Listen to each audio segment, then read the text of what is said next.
Yeti, what's going on, dude? Oh, Dude, Yeti, monster trades on IWM today, dude. Yeti doing that Yeti thing. Absolute monster, this guy. Love the morning post, dude. Love him. I don't trade the indexes as much, but man, I love just looking at his posts just to get an idea of what we're working with for the day, you know? Agree. And I don't know that much about it. Like I understand it, but like Gex, anything like that, I'm like It makes sense the all way he those explains it, you know? He kind of puts it in easy exactly. terms. Yeah. Exactly. Yes, exactly. Which is always cool to see because I'm like, it's cool to see price respect. Exactly what Yeti's putting out. So make sure y'all got your notifications on for him. There's a few people in here. How you guys doing? How you guys doing this afternoon? Doing all right? Typing up my recap. Yeah.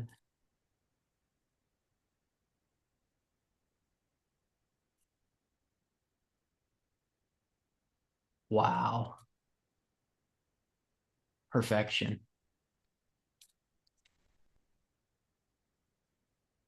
Perfection.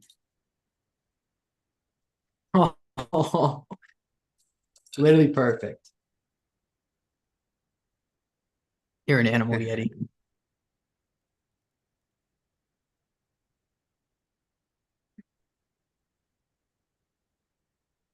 Yeti's got it going on. Andy's out there privately just being his own boss on screen and off screen. Let's take a trip. Yeah, I'm gonna have to hear the old Yeti story one of these days again. It keeps getting better. And I'm just giving it like a minute or two, letting some people join up.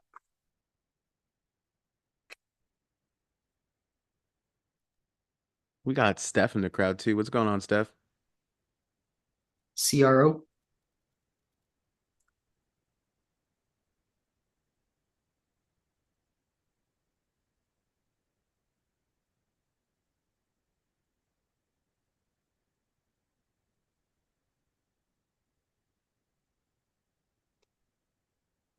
Ollie, you in this you up in this workshop, Ollie?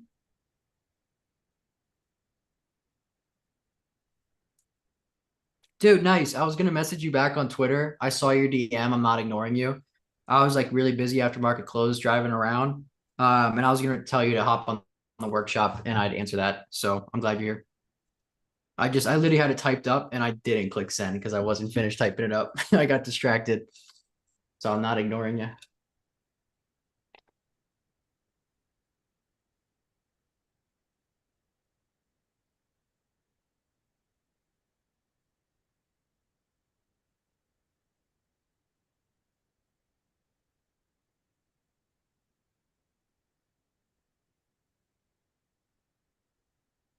All right. Man, quite the wild day in the market. Shit, man. It was.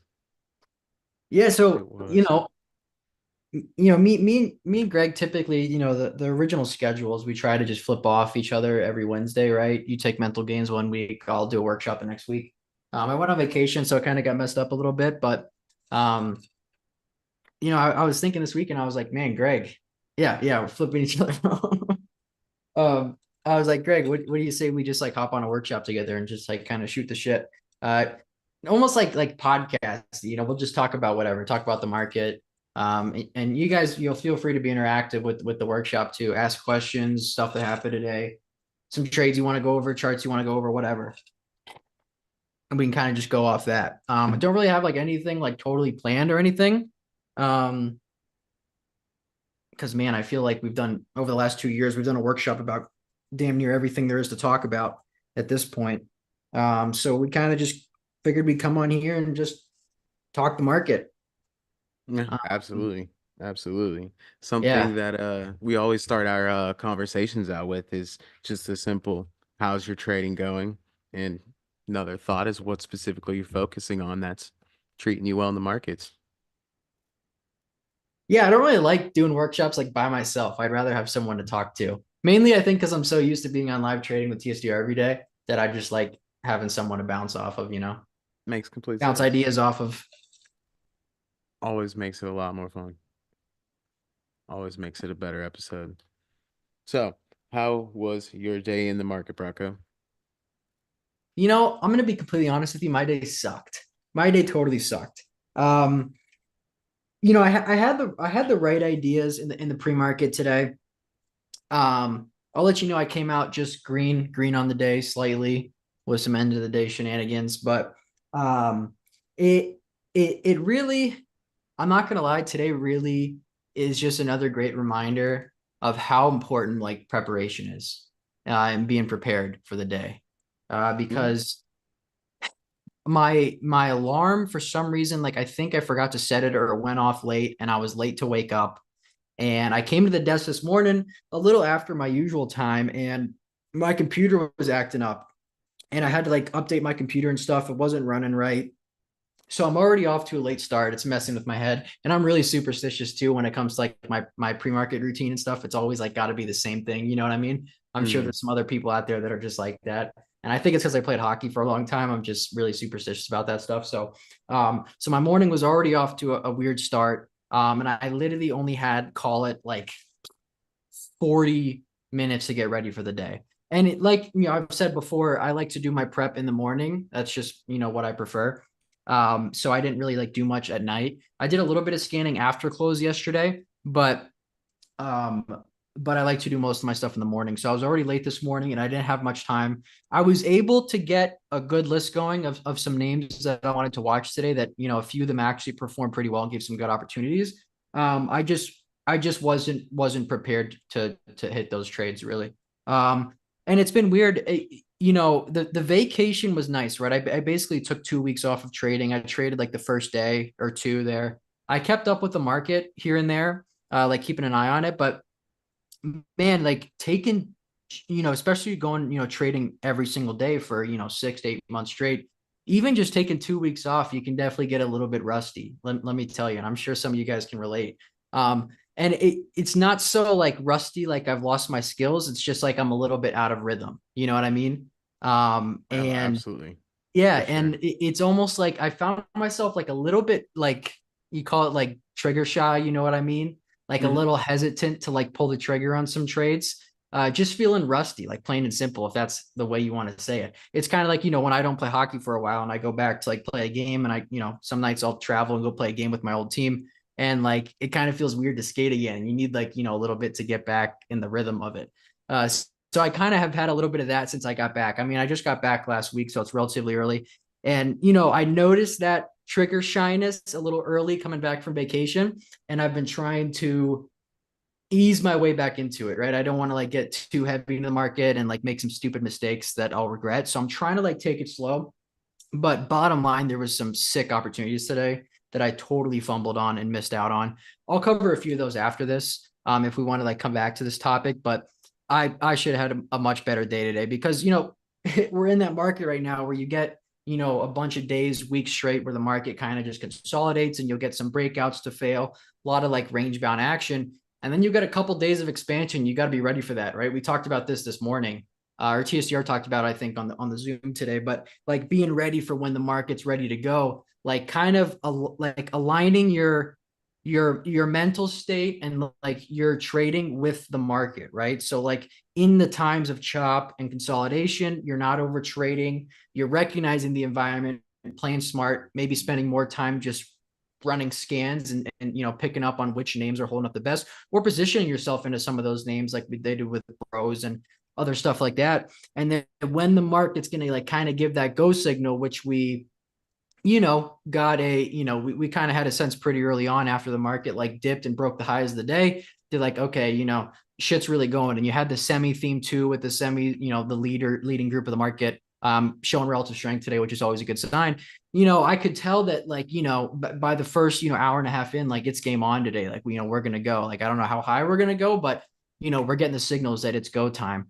And I just wasn't ready for it, plain and simple. I had the stocks that made some good moves today. I had them on the screens and I just hesitated to pull the trigger. And I'll go over a couple of those after this. But and then the Tesla trade too. I'll go over that, but that was my day. I'm just trying to get out of that like post vacation funk a little bit. You know what I mean? It was a good break, but it also, I came back a little fuzzy. You know what I mean? So I'm trying to just kick that little funk right now, and it's not like I haven't been posting many alerts in my channel. Um, Strictly because I'm not taking many trades right now, to be honest. Like maybe a couple, like one or two a day, maybe three. And I'm just trying to take it slow until the goal is to just get a few good trades under my belt where I'm feeling really comfortable again on the trigger, and then you could start getting a little more aggressive from there, right? But I'm just trying to kind of take my time because there's no rush, right? The market's always going to be here. There's really no rush Right. to try to get back into it. Guns firing, blazing, right? So, there's plenty of time. I'm just trying to take it slow right now and find that rhythm, get back into it, and then I'll be ready to go. But I'm sure everybody's had like little droughts or a few weeks or maybe even months where you just, you're out of it. And you just feel a little bit off and you can't get much going. Kind of the funk I'm in right now, and I'm just trying to, slowly work my way out of it. Think I just need a few more good trades and I'll be back going. But yeah, that was my day today. Little long in the tooth, but No, I know exactly what you mean. The getting and feeling out of sync with the market when you haven't participated with it for what feels like a long time for going so hard, so consistently.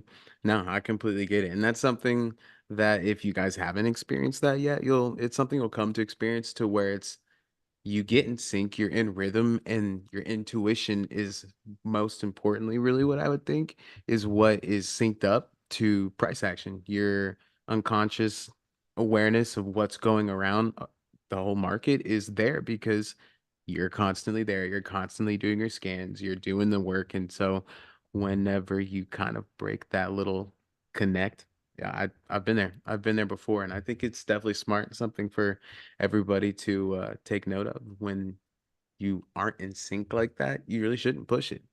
It's great awareness, and it's something I know that young Bracco in his early days of trading would look back and be like, "Oh, nice." Save your capital for those moments because that's really what it's about. Uh, for me, today was a pretty decent day on the other side. It could have been way better. Had a couple things happen in terms of my broker to where I couldn't get the executions off that I wanted, so that was unfortunate. One thing that's been going on with me is I started out in the options arena heavily, and one day when I broke down my reasons and really kind of found those first principles for myself on why I was trading options, it personally came down to realizing that it was all about wanting to make money quicker. And with the philosophy of attempts to make quick money being the reason that a lot of loose errors happen in the first place, started to really think about how I could actually risk in a proper way that's actually scalable. And it's kind of that same logic of I have yet to study a quote unquote market wizard or somebody who could, if they were to put themselves out there, be considered a market wizard who was an options trader. That's not to say that there aren't many great options traders out there. That's not to say that I didn't have my good days in the options arena as well. But it was just kind of thinking of that future and thinking of how I can expose myself to the market in a way that really limits the downside. And so started to make that switch over to equity. And I think it's one of those things to where specifically in my situation to where you're trying to really break away from that flat trading, that flat kind of green trading to where your account's mostly going sideways. You have your slight breakups, but you're not breaking out. And I'm going back and realizing what are the reasons that I'm not getting that growth that I'm looking for. And it was realizing how much you had to risk and the inconsistencies that I could even risk on a trade to trade basis just because of the fluctuation of, let's just say, the Greek alphabet when it comes to options versus the simplicity and ease in taking an entry, setting your stop at low a day, and that's it. And then the combination of finally taking a couple trades and getting to a place to where I think I had to see myself make decent money with equity. I think I had to see the first few times to where it's like, okay, logically thinking, let's just throw flat number out. Let's say you could get in a good position and add to that position, get in a few decent positions, add to those positions. And let's just say on the low side, you're making $20 a day. Well, think to yourself, for those who haven't broke into profitability or broke out through profitability, $20 a day, 5 trading days a week. Say you make $100 a week. It started to have that realization that $100 a week, if you were to do that, let's just say that had consistent gains in your portfolio throughout that month, that's $400 that month. And is realizing that, let's just jump ahead and say 10 weeks of that, that's $4,000 increase. And then you start to realize that's just with $20 a day, and realizing what it actually looks like when you manage a position properly. And with all those who've studied the same swing trading school that we have, with some of the same wonderful traders that we studied, you start to really understand what it means to use compounded gains to your benefit, and started to realize that I want to start acting the way I intend to trade in the future, the trader I envision myself to be, the trader I practice to be, I study to be, and every day I take the steps to be. Well, it involved trading with equity. So I made that hop and it's been going well. So today, for me, my good trade that I got an entry on previously was with Bros. Give me 1 second. I am getting back into my broker right now so we can give you guys the exact entry. It was a very simple entry for me just because I bumped down to the 15-minute. It was actually an entry that I took yesterday. And if you look, I took the entry at just about, that would be 12:15 Central. So it'd be about looks like it was 12:16, so not long after that 15-minute candle open. Why did I take an entry on the 15-minute on that specific trade? Well, I have a rule that later in the day, I specifically start with the hourly, make sure that I'm seeing something that looks logical. At that specific moment, I saw the potential for a wedge pop if you studied Oliver Kell. So I took that entry looking for the early entry. So I had to have a good place to risk from, down to that like $35 area. And one of those trades that worked right away and took off. And that's one of the nice things about this trade, is it truly was a testament to the old word of, if the trade's that hot, it should scream at you.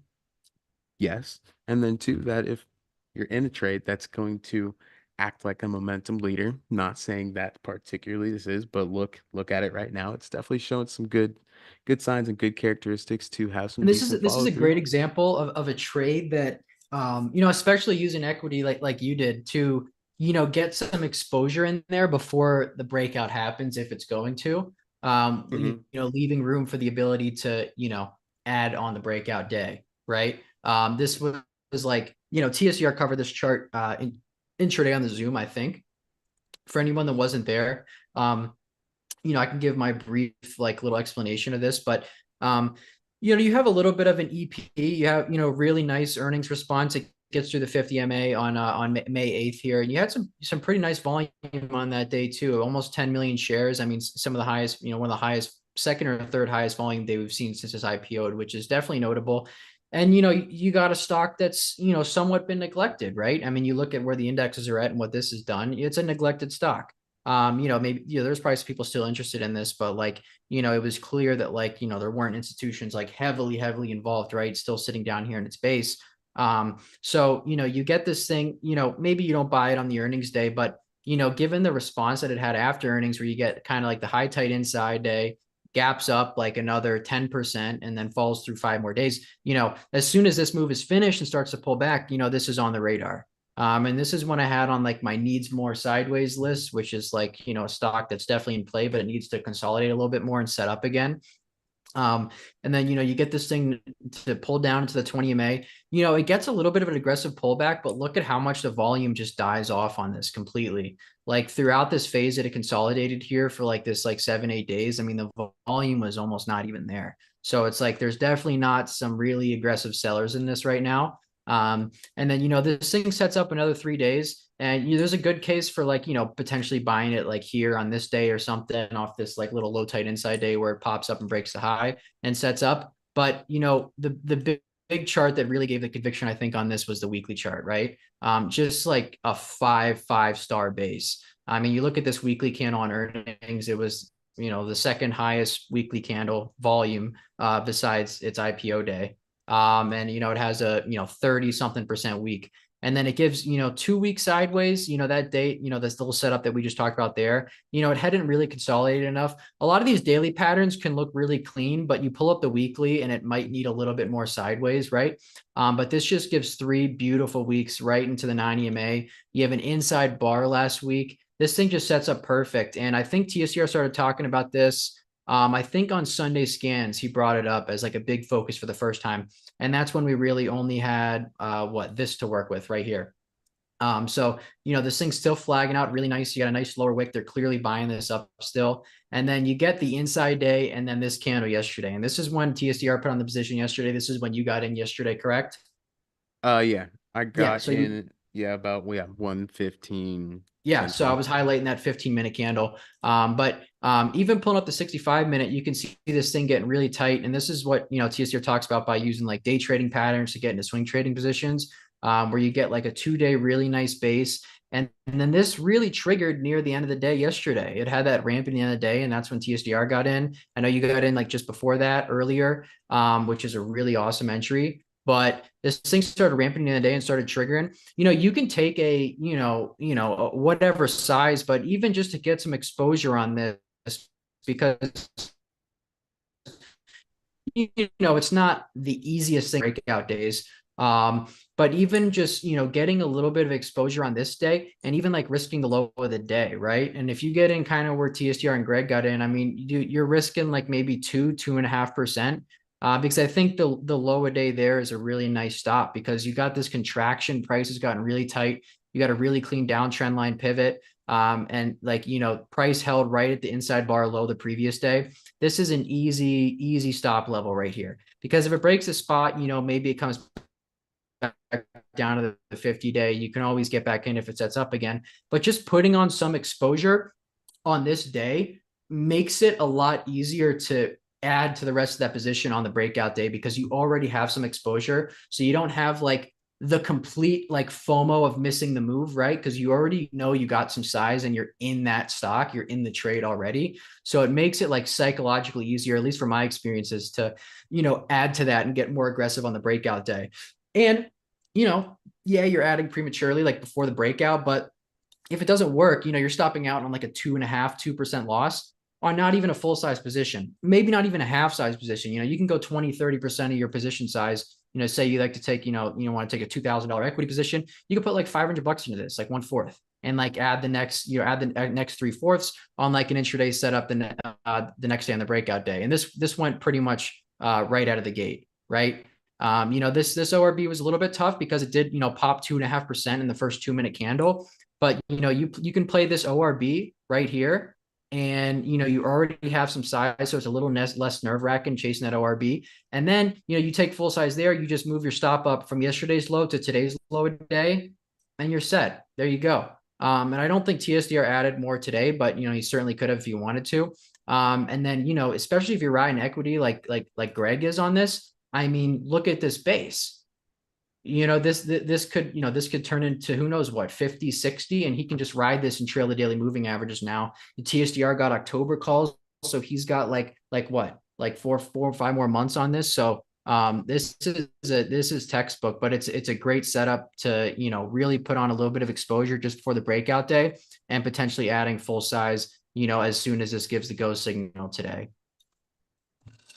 No, absolutely. Great breakdown. And yeah, no, TSCR's got plenty of time on those bad boys. A wonderful, wonderful entry on his part, and one to study if Was you that guys kind of go your check out highlight his today? channel. Yeah, no, 100%. Absolutely. One of those one of the ones that really made me okay with not being able to get in some other names. So absolutely was happy about it. And Texan Trader, to answer your question, so let's just say you have a percentage of your portfolio that you are willing to risk per trade. Let's say for an easy number, let's just say you're willing to risk 1% of your portfolio. Let's look on the average trade and say, on average, I'm risking 1% of my portfolio. And then on the other side of it, you have an amount that for that A plus, situation. And really that situation I'm talking about is minimal risk. It talks about if I can take a certain entry to where I'm still risking a comfortable amount, that comfortable, let's just say 1% that I'm trying to stay, or let's just say I'm around that 1%, less than 1%. If I can get that tight enough entry, then I can increase my position size. So instead of, let's say, technically that moment, I'm still risking 1% of my portfolio, but I could go in with a heavier percent of my portfolio because in this instance, let's say I'm only risking 15, 15 cents to low day versus if I was in that same situation and price hadn't broken out too far, gotten too extended, too far away from, excuse me, used up too much of its ADR for the day. Well, in that situation, if it's still within that good entry, let's say it's a 5 minute ORB developing that's still working to break out. Let's say I'm not able to get that minimal risk, but it's still an acceptable risk. Well, from there, then if I'm still able to risk that 1% could then be a smaller portion size of my account because I'm not then able to risk, let's just say that 15 cents I was before. Let's say I'm risking now 30 cents because prices gotten a little, drifted a little bit higher. Well, if I'm then risking double, well, then I'd only be able to take, if I'm looking to risk in that same 15-cent range of how much that is, if that's the 1% was that 15, if that 15 cents was at the 1% before, well, then now you have to cut your position size in half for your portfolio. So it just depends on what your intention is in terms of risk. If your intentions for risking are 1% of your portfolio, then you have to calculate your risk reward on where you're trying to stop out. If your stop is low of day, just make sure you do those calculations. And I make sure to do a lot of those calculations. And some of them are ballpark because I would love to say I'm going to get the exact to the cent entry. But the night before, I'll make sure I'm aware of the ballpark area of how much I'm going to be risking so that I know, hey, if this is what I'm risking when I'm thinking I'm going to risk, let's say 30 cents is 1% of my portfolio at an average position size, well, then I know if I'm getting half that amount of risk, I could double my regular position size because I'm risking the same amount. So I hope that made sense. That makes sense, Bracco? Yeah, that makes total sense. That makes total sense. I think the other one you were texting me about today during the trading day was the sweet greens today, correct? Ooh, yes, absolutely. You guys see I posted that one on my channel. That was my that was my painful, could not get in for the day. And I will show you guys, or explain to you guys exactly what got me into the entry. Something I've noticed about a lot of, or, it's just something to notice when you've seen enough intraday action, is you'll have these names that have good looking daily charts, good looking weekly charts. Specifically on this one, it's simple to see. You saw it have a nice price earnings gap and came found support off the 20. Look, went to remount the 9. I saw the nice inside day from yesterday's session, and I was looking to get the entry, and I almost went to take an entry earlier, and I actually was about to alert it, didn't get to take that entry on the ORB for the 2 minute ORB for the day. So I was figured, hey, I'd let the 5 minute develop and see if I could catch the 5 minute ORB. In this situation, it turned out in, if I were to have gotten the entry, it turned out to have been in my favor.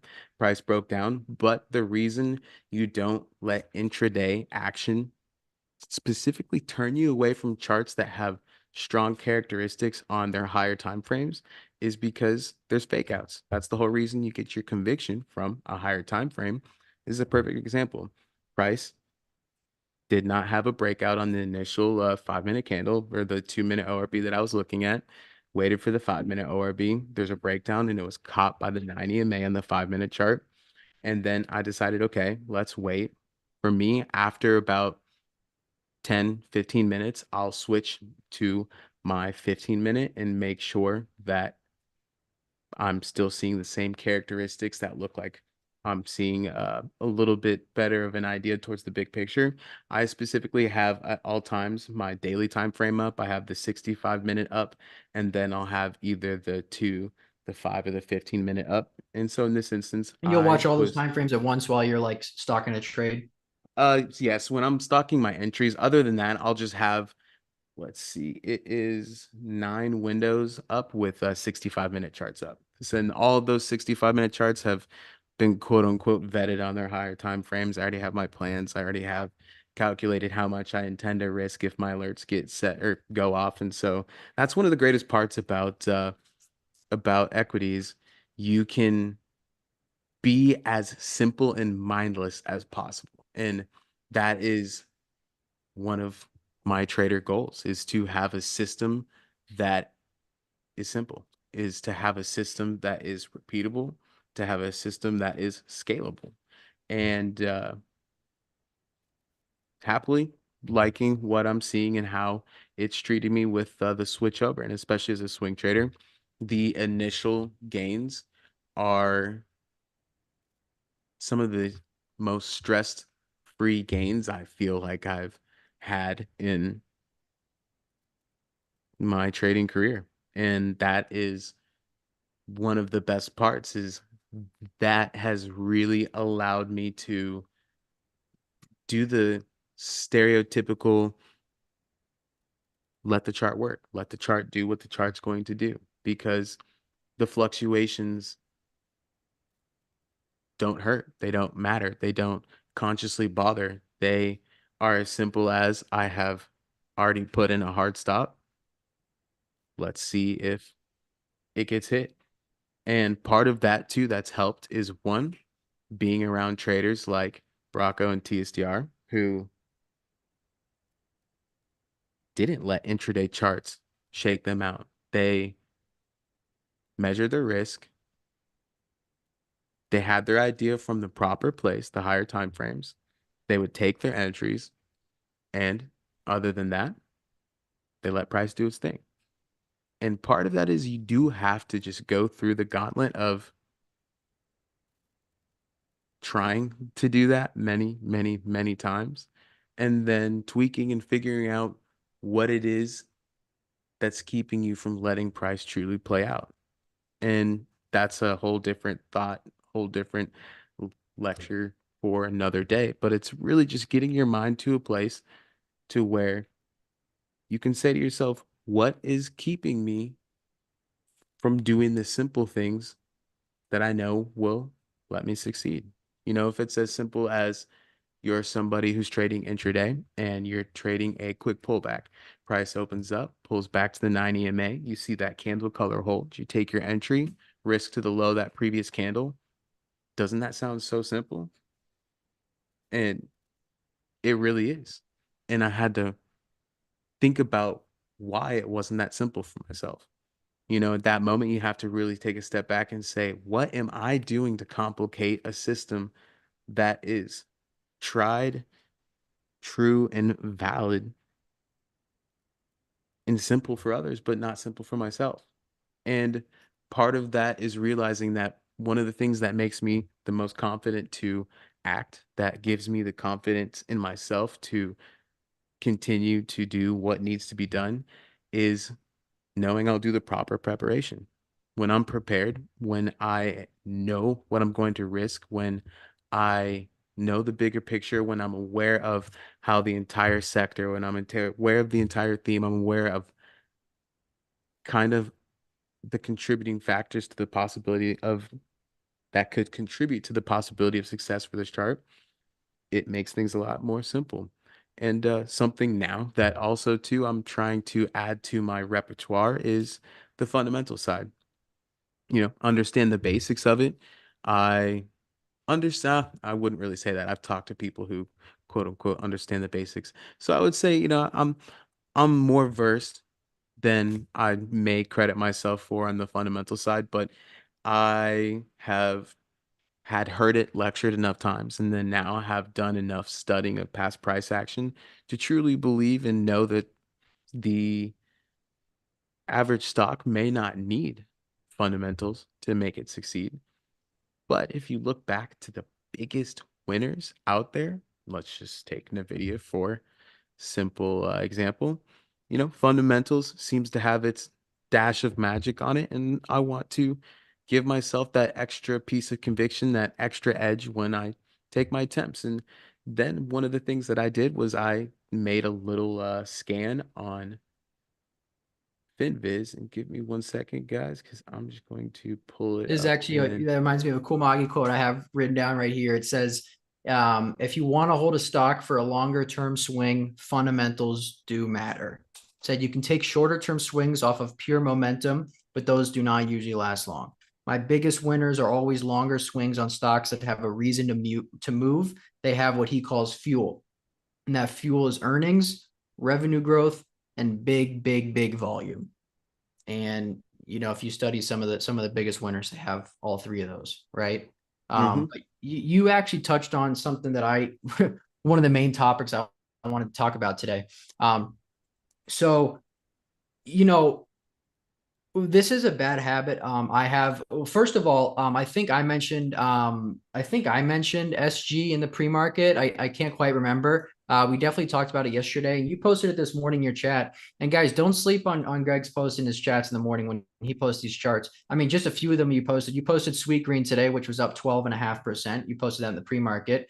You posted this Wix this morning. This had a super clean breakout today, up 5%, breaking this flag into the 9 EMA. You posted APLD this morning. This had a 10% day, setting up for a this heavy hasn't even broke out yet. You got them set up in this for a flat top breakout on a monster chart here. So you posted that one this morning, and you posted this. Oh yeah, we talked about Wix, but yeah, those were some super clean setups today that followed through really well. But this Sweet Green 2-minute chart is something I wanted to talk about. So I have a really bad habit of, I have a stock on watch and it's gapping up, and it either does one of two things. It sells off immediately the open and fills the gap, or it pops up in the morning and gets faded pretty aggressively. And Sweet Green is that second scenario, right? Where it popped up, it broke its opening range, sold off, broke the low of the day.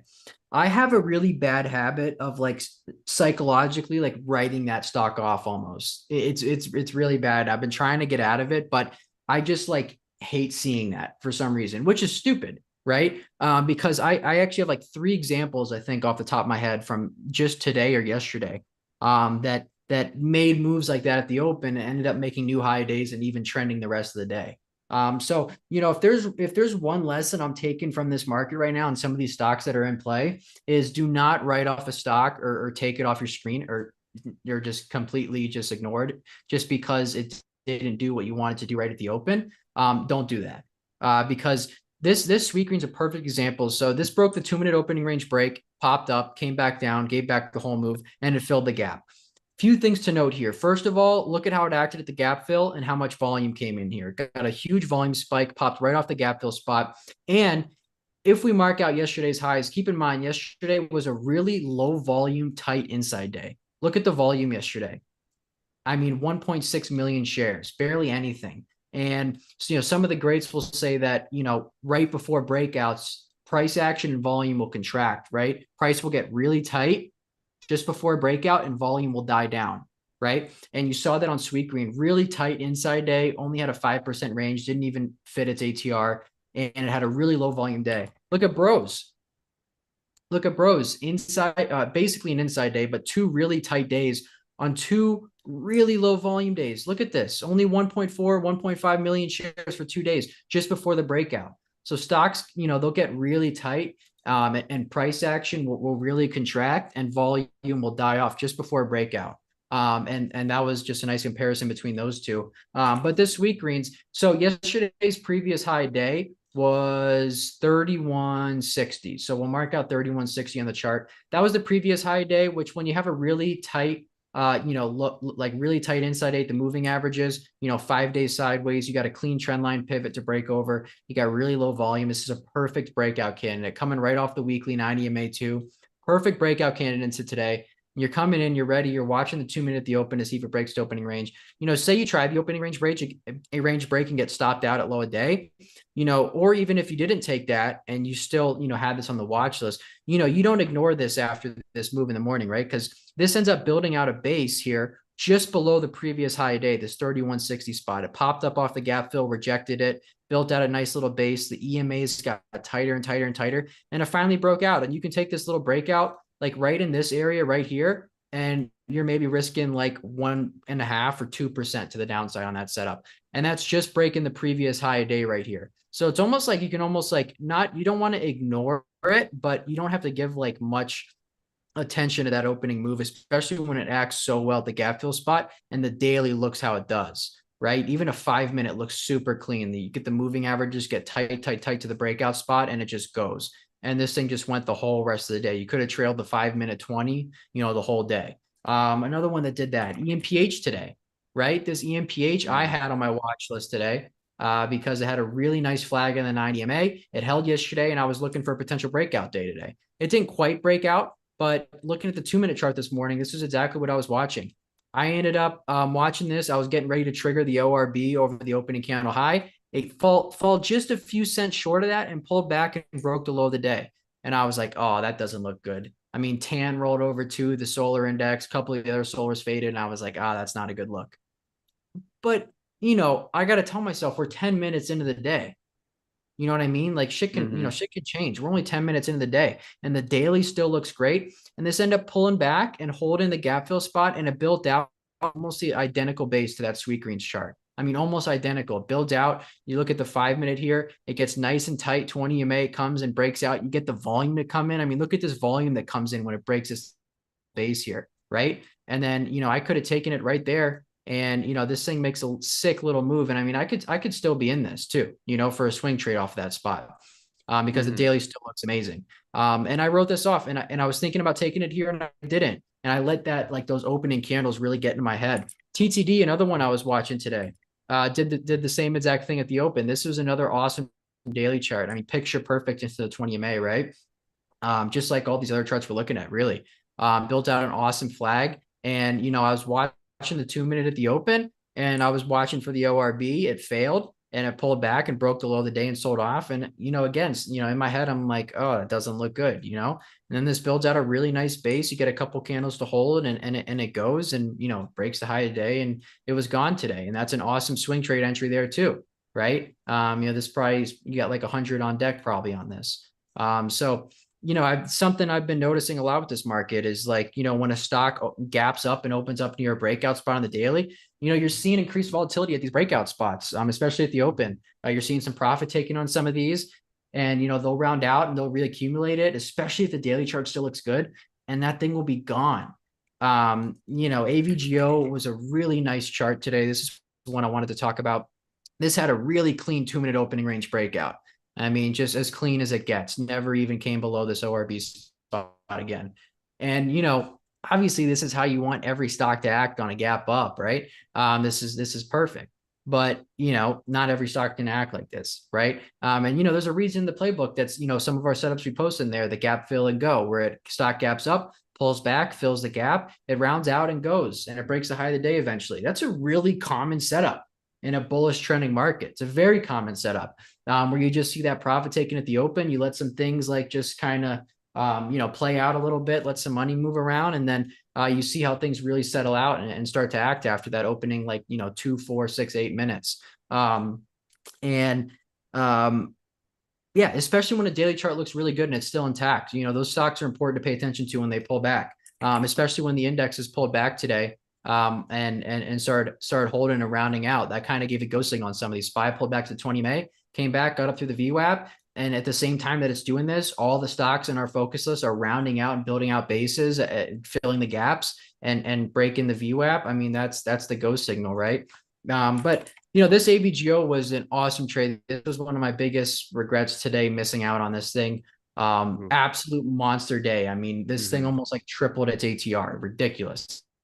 But we talked about on this, the main reason it was on the focus was you had ASML gapping up this morning on whatever it was. But this is a semiconductor stock. You had the clear SMH relative strength in the pre-market, which is the semiconductor index. And I think it was pretty clear this morning. You also had NVIDIA gapping up to new all-time highs. It was pretty clear this morning that, semis were the theme, right? You heard us going over semis. TSGR covered a bunch of them. And I mentioned this AVGO was my favorite.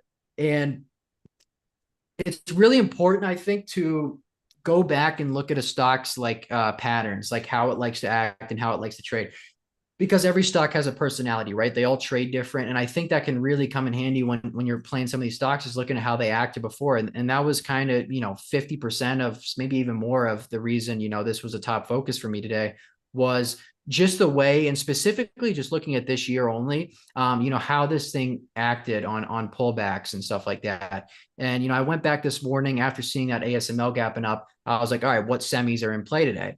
And I was watching this AVGO last week. It didn't really trigger, and it came back. And I looked at this thing. I was like, all right, you got, a couple of days below the 50-day with a couple lower wicks. It's also pulling right back into the weekly moving averages. And if this thing really can get going on this semi theme today, this is going to set up for a really clean flag again, just when everyone thought that this kind of failed to break out of this little base up here, right? It looked like it had failed. Right. So you probably have some people off sides on that too. Probably had some people get out that are going to want to chase and get back in this if it starts to work. And I just went back to these recent like 3 little mini dips or corrections, right? And I was like, all right, what's like a really common theme with this AVGO?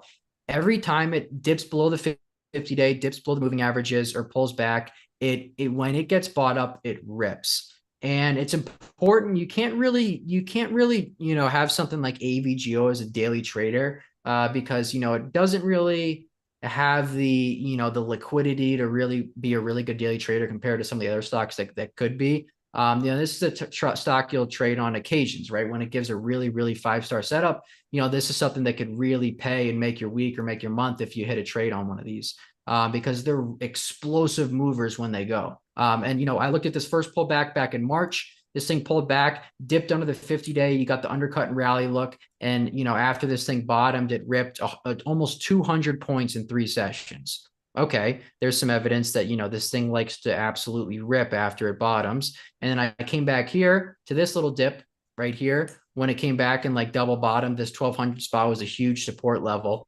And this thing in, 4 or 5 days, 160 points. Right. And then I came back to this one too, right here. I mean, it bottomed and put in a higher low here, 100 points in 3 days, 120 points in 5 days. And then you even got more than that afterwards. So, I was thinking in my head, all right, if these semis are in play today, this AVGO was gapping up through the 50-day.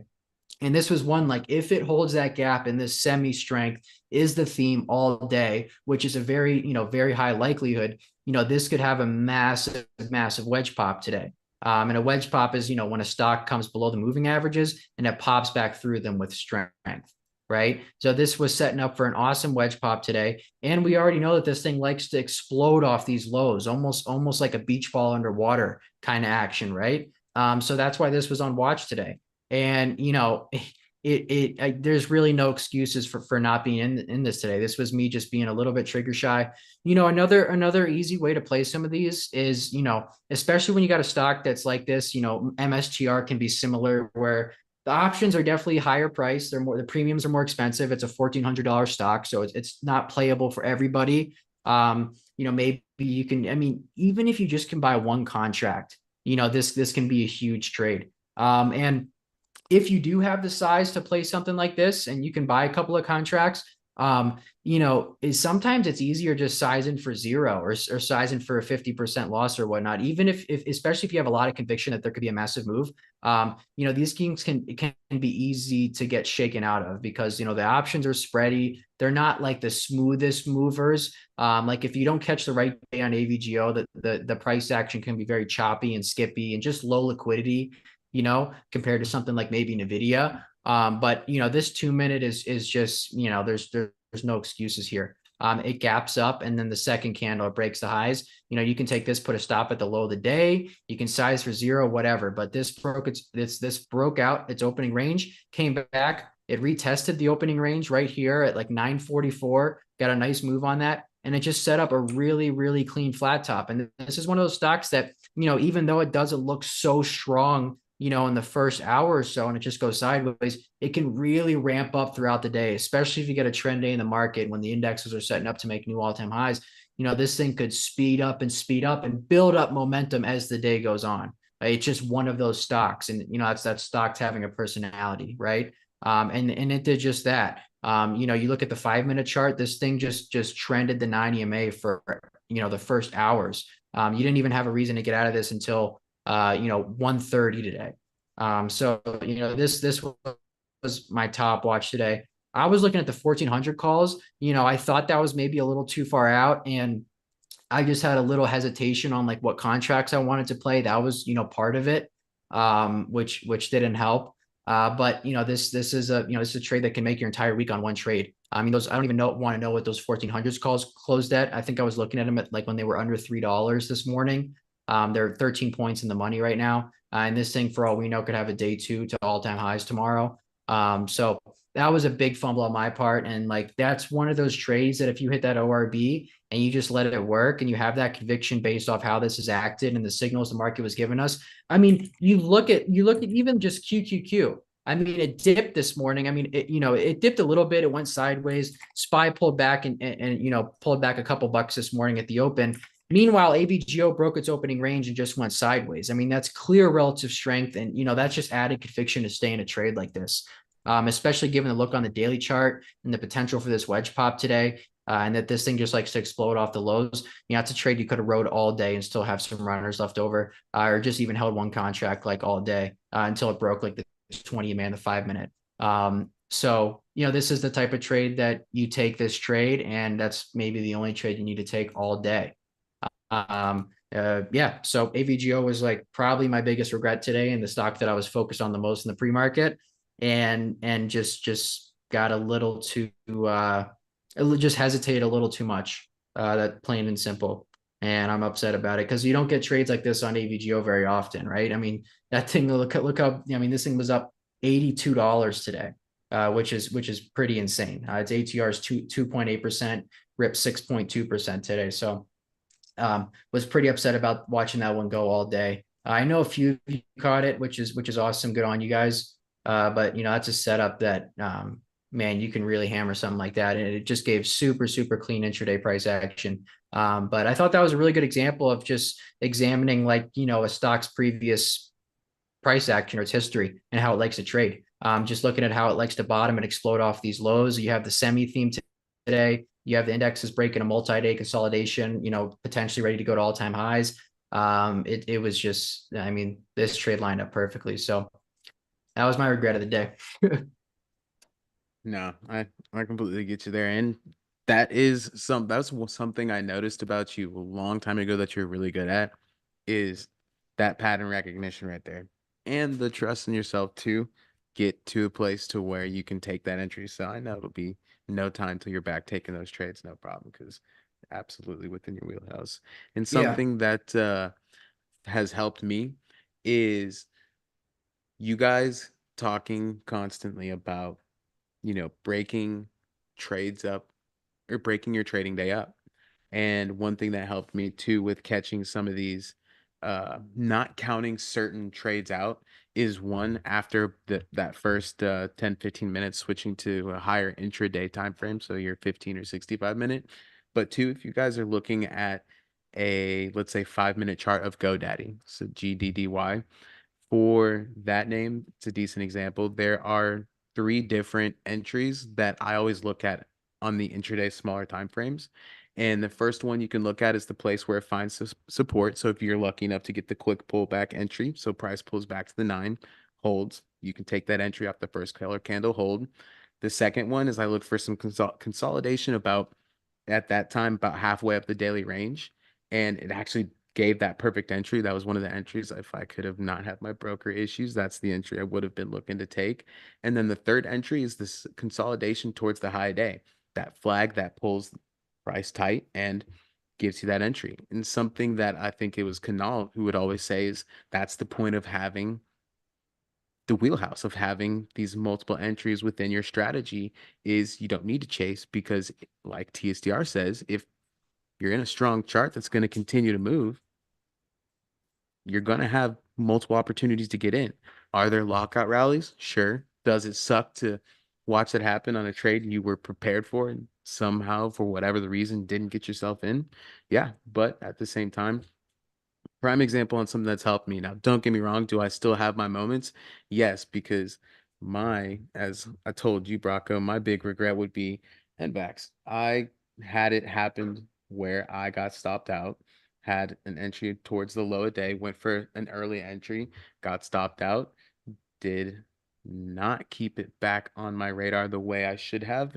And yeah, look, now it's where it's at. But hey, that's one of those situations to where all you can do is be ready for the next entry. One of those things to where I think my second issue looking at this chart is the fact that it made a nice high tight flag and I didn't have my eyes on it again, giving it the opportunity to potentially form as a momentum leader. And today happened, and that's something that I'll have to review and come up with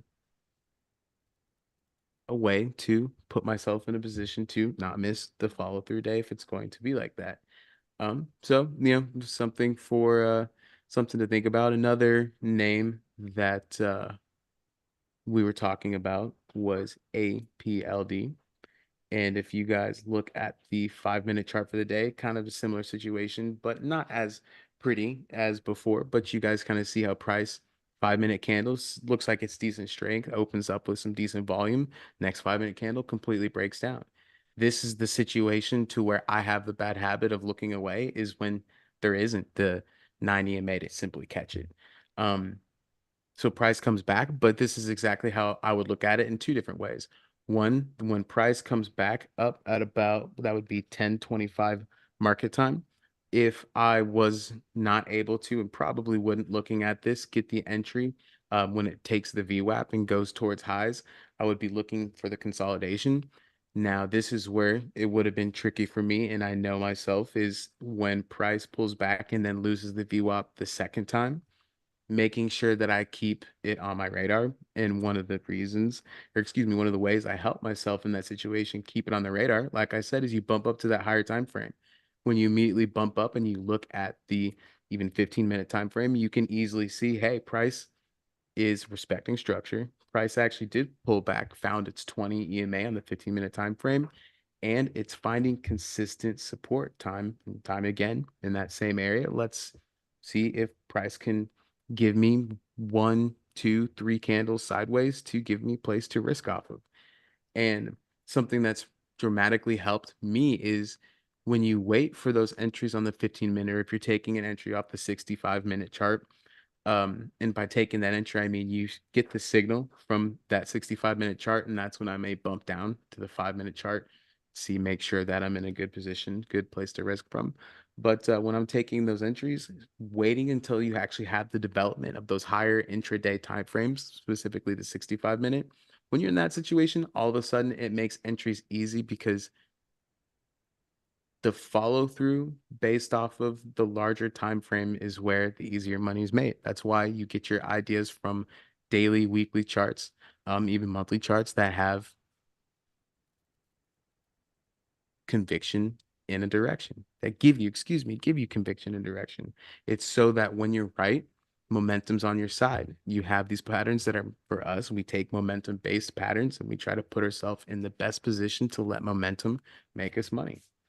And then on the flip side of that, that I think it was Ted Zhang. I don't know if I'm saying his last name wrong on Twitter. He said one of the reasons too that he puts himself in that same position, trading strong momentum names that have other layers of confluence, is because then it adds as just a little bit extra layer of protection in the fact that if you're in a strong name, if it fails, potentially might fail less just because you put yourself in a strong name in a strong theme doesn't mean that it won't break down and lose, stock market's the stock market. But, just simple things that when all put together are some of the reasons that when you're wrong, you're not as wrong.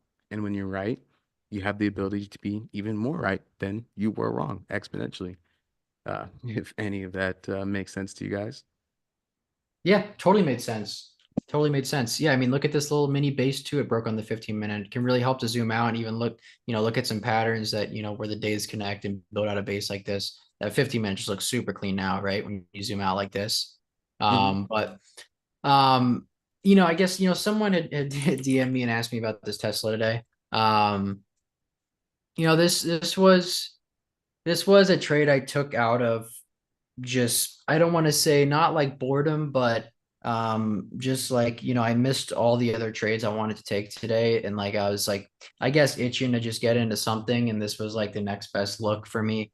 But this is I've been talking about how like, just wait for Tesla to break out, whatever, because it's not really a major focus stock right now because it's just been trading in a range. And, these things can range a lot longer than you think they can, right? Than I think they can. And you can really chop yourself up in something like this. But, I came out green on it. But, what I was kind of looking for on this was was an undercut of this range and a hold of the 50-day moving average. When you get a really, really tight range like this, I did like the strength on the earnings gap up and the follow through on this news here back on the 29th. And, I just think there's a lot of strength built out below. And they'll still keep bidding for this above the 50-day moving average. And, when you get a range that's, this obvious, right? Such a tight range for so many days. Sometimes you'll see, the first move outside of the range won't really like follow through. Looking at the 2 minute chart intraday today, this thing sold off in the morning. It gapped up and went green to red, and then it came down, and this was the 50-day moving average down here. This 172 spot was the 50-day. This had some decent selling pressure in the morning, but the way it kept getting bought up, and every time it bear flagged, it kind of refused to go lower, and it would like fail a breakdown. It kind of gave me more conviction that like, hey, if this thing has been sideways in like a tight range for like 20 to 25 days now, if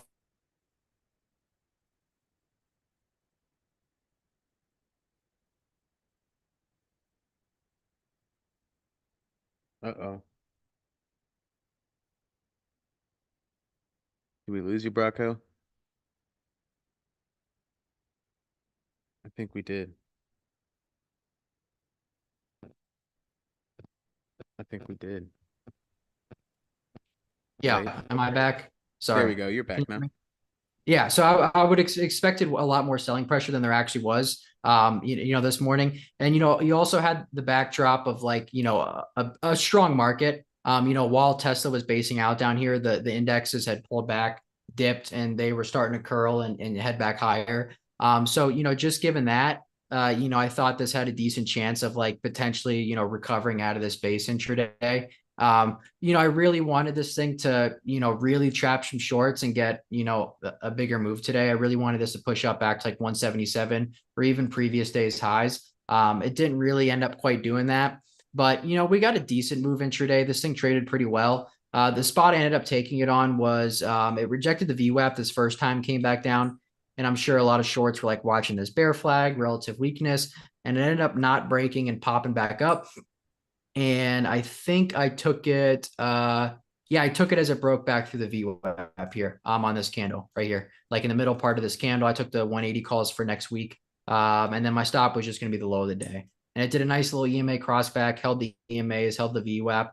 It got a nice red to green move. It looked promising there. And then it came back, pulled back, and the spot I really wanted to reclaim was 164. Because if we look at the bottom of this range on this chart, or 174, sorry, 174 was like the really big support spot. And that was the spot it rejected on the first pop into the VWAP. So I was like, okay, this 174 spot is going to be the key spot to reclaim today if this is going to work. And it popped up to that 174, broke out, went red to green, and then it came back and perfectly retested that 174 base spot. It held that. And as soon as we broke this flag, I knew, okay, we're in the clear for now. And it made a really nice move, set up for a nice flat top intraday, and just didn't have the juice to keep going. I really wanted that. I think if that went up to 166, 167 on that flat top breakout, that we would have had this, and I would have taken it for a swing. But as soon as it just came back red and consolidated down here, I just figured, I'll just close this. I can always get back in. It's not good to see the QQQ making like a 2% intraday move, making new all-time highs, and this is like just flat. But probably not a trade I'm happy about. I got out in profit, but kind of what I was looking for was like a really obvious range breakdown that doesn't fall through. It holds the 50-day and traps some shorts, and you see some buyers come in and they hold this up. I think it would have had a better chance of falling through the downside if the market was heavy today, but the indexes were pretty strong. So, if I would have taken a bad loss on that trade, I would have been pretty upset that that's where my focus was. Still that could have happened. I'm still not super happy about it. Probably could have been a trade that I could have avoided because I wasted a lot of mental capital kind of just like watching it play out.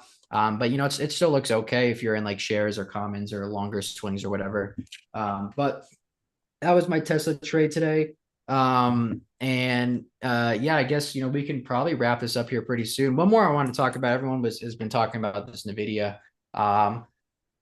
Potentially, this thing's been the talk of the town again, right? 1,224 now. I think it's up another 15 points after hours. It's up to 1,235, making a nice move in the after hours. There's been some chatter around this that we might be setting up for another parabolic short. Kind of wanted to get my thoughts on it as we head into the end of the week. You know, the more I thought about it, it's not a trade that I'm like it's not this, it doesn't feel the same as last time quite yet. I don't know that it's quite ready. Last time I almost knew it was coming. Like I was ready for it. It was there. The setup was there. It was like it's time. And I'm not really quite feeling that yet. And I know like what I'm feeling isn't going to decide what this is going to do. But I traded the Nvidia parabolic short. I traded the SMCI one.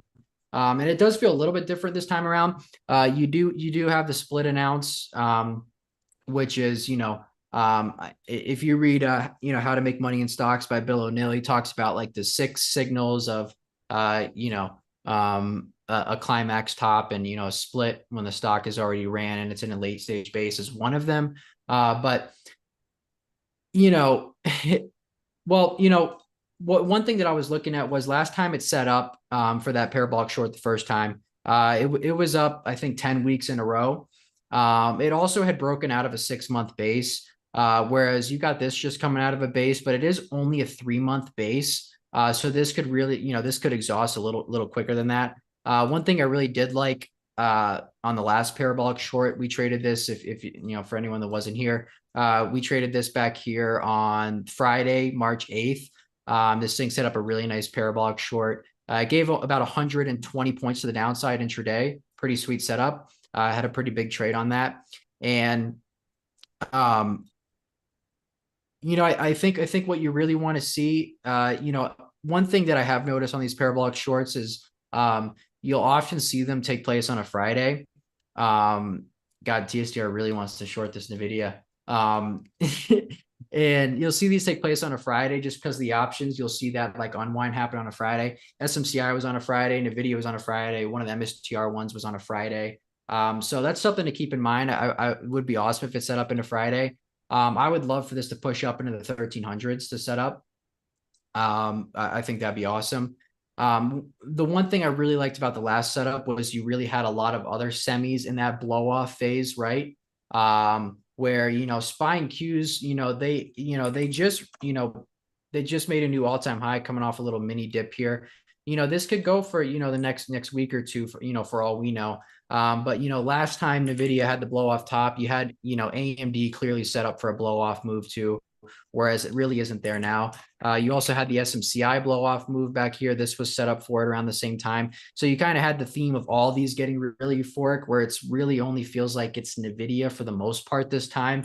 Sure, SMH is there. This isn't as extended. I mean, it just came off the 9 EMA yesterday, whereas back here it was, I think, a lot more extended from like the 50-day and up like 7 days in a row. So that's one of the trickier things I think with this. But you do have some signs there, right? I mean, everyone saw that the CEO sign in the bra, yesterday, and the stock's up 72 points today. You got the stock split. I just hope it sets up before the split so we can get one last awesome go around on these premiums. I think it'd be really fun.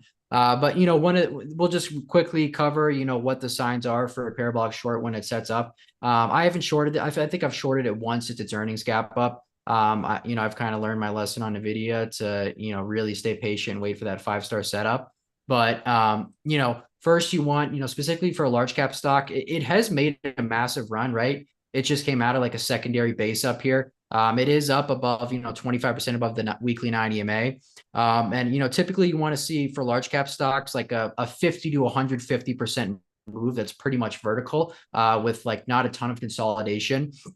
This didn't even really come into the 9 EMA, so it still got that like parabolic size to it, or parabolic like feel to it. So it's up 50% from this earnings gap up, or 30% from this earnings gap up. It's up 50% or 60% from these lows back here. So I think it's getting there. It's potentially close. You also want to see, multiple gaps, right? That's like key. The more gaps you get, the better. And if you guys remember last time too, the volume really started picking up like the 5 days before the blow off move. I think volume increased almost every day leading up to that move. So, that would be pretty sweet to see even higher volume, like really strong move tomorrow. If it does want to set up, I would love for it to set up into Friday. That would be the best. If it gaps up to, over 1250 tomorrow and gives a short setup intraday, sure, I'll take a stab at it. And I'll give it a shot. But when you to really have that conviction, you do want to see multiple gaps in a row, because when you get a lot of gap ups like that, it doesn't leave much support below. So when that parabolic short does come and everyone's really off sides, that down move is really like a waterfall, because there's not much support spots built out below, right? Where you have like support right here built up in this area from this 5-day consolidation. Back here, you didn't really have much support below because it went straight up for 6 days and gapped up 3 days in a row. And that kind of allows it to really waterfall down, and there's not much support below, right?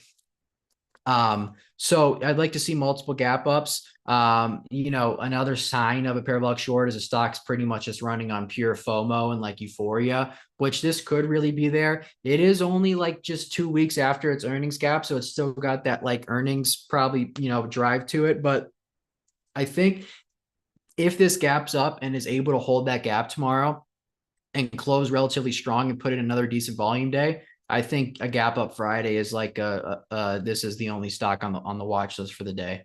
Because people, if I post this parabolic short, some people make fun of me like, what are you doing short Nvidia? And everybody was saying the same thing back here. And then, as soon as this thing blew off, nobody was saying a word, right?